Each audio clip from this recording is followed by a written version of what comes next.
Pokrajinski BSC Informativni centar za poslovnu standardizaciju i sertifikaciju zajedno sa svojim partnerima donatorima, kompanijama Sava Kop iz Novog Sada, Grow Rasad iz Iriga i udruženjem žena SPES iz Beograda, koje uspešno vodi gospođa Lisa Brown, realizovao je prve donacije u okviru projekta Jaka žena, snažno selo. U klub žena Belo Blato stigao je prvi plastenik sa svom potrebnom opremom i rasadom. Marija, danas je važan dan. Ostvarila se i prva donacija u okviru projekta Jaka žena, snažno selo. Šta to znači dalje za projekt? Šta znači? Pa pre svega znači da smo na pravom putu. Prvi donatorski fruštuk je imao smisla. Udruženje žena Belo Blato je jasno reklo šta im treba.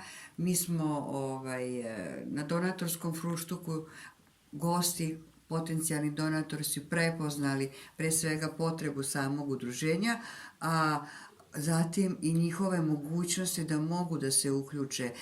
Smisao je da između donatora i primaoca donacije, odnosno udruženja žena Belo Blato, u narednom periodu treba očekivati vrlo široku, vrlo dobru saradnju na novim zajedničkim projektima. Znači, priča se dalje širi, znači nema granica.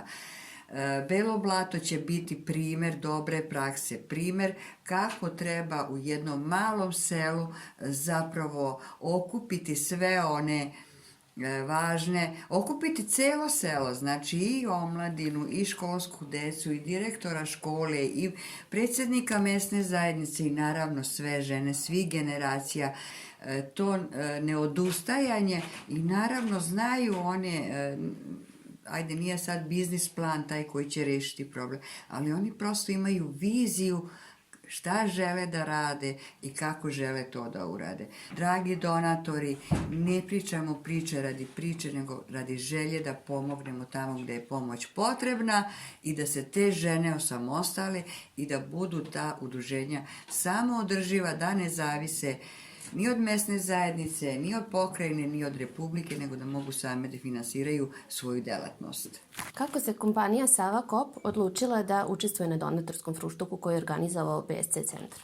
Pa ove godine odlučili smo da neku našu brigu o zajednici posvetimo ženama i projekat Jaka žena, jako selo nas je vrlo zainteresovao zato što smo kompanija koja postoje u oblasti poljoprivrede i neko nam je to bio logičan sled da podržimo žene sa sela. Zašto ste se odlučili da podržite baš udruženje Klub žena Belo Blato? Interesantna nam je bila priča da žele uđu u poljoprivrednu proizvodnju sa nekim malim znanjem, tako da smo želeli im pomognemo i savjetima o poljoprivrednoj proizvodnji, odnosno gajanju jagoda i ruža, ali naravno i materijalno kako bi ta proizvodnja bila kvalitetna i uspešna. I u čemu se tačno ogleda vaša donacija? Donirali smo im sistem za navodnjavanje za plastenik, kompanija Grow Rasad donirala je sadnice rasad salate i mi smo donirali malč foliju za proizvodnju jagoda. A uz to dajete im i savete? Tako, uz to nadam se da ćemo i tokom godine obilaziti i zajedno sa našim zaštitarima kako bi im pomogli da im u sve bude što bolje. Lisa, vi ste predsjednica udruženja SPES. Kako ste se odlučili da donirate plastenik udruženju žena iz Belog Blata? To je toliko jednostavno i toliko sa zadovoljstvom sam to uradila. A pošto se damama ovde trebalo to, sa zadovoljstvom sam im dala prvi plastenik. Biće ih još 2 koje će doći. I ja se nadam da će imati dobru primjenu. To su relativno novi plastenici, ali sam ja odlučila zbog kontinuirane proizvodnje tokom cijelo da zamenim to. I sa zadovoljstvom sam to uradila. Na koji način još smatrate da može da se pomogne uopšte udruženjima seoskih žena? Ne samo seoskih žena. Udruženja su uopšte neophodna.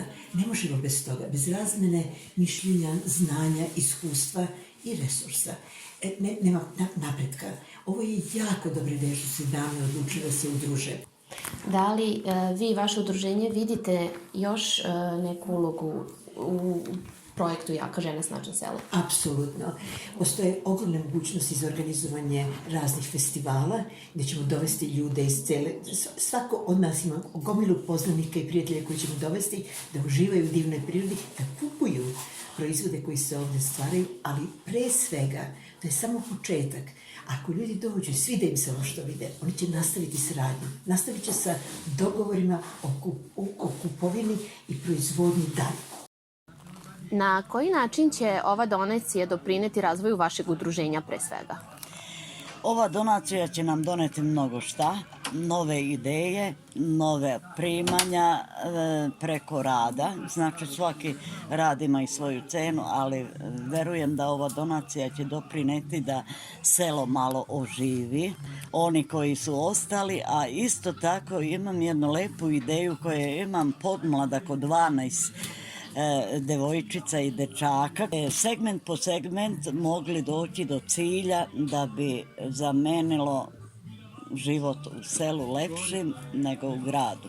A ovaj plastenik, to ću da kažem da to nam je vrlo značajno da bi mladi mogli da ih zanima neka vrsta posla, da nauče i srednje škole što imaju kulinari, turistički vodiči i tako dalje, da vide kakve ponude nudi selo. Ova donacija je tek prva u nizu i sigurni smo da će, zahvaljujući društveno odgovornim pojedincima i kompanijama, u narednom periodu i druga udruženja koje učestvuju u projektu Jaka žena, snažno selo, dobiti potrebna sredstva za dalje nesmetani rad i razvoj.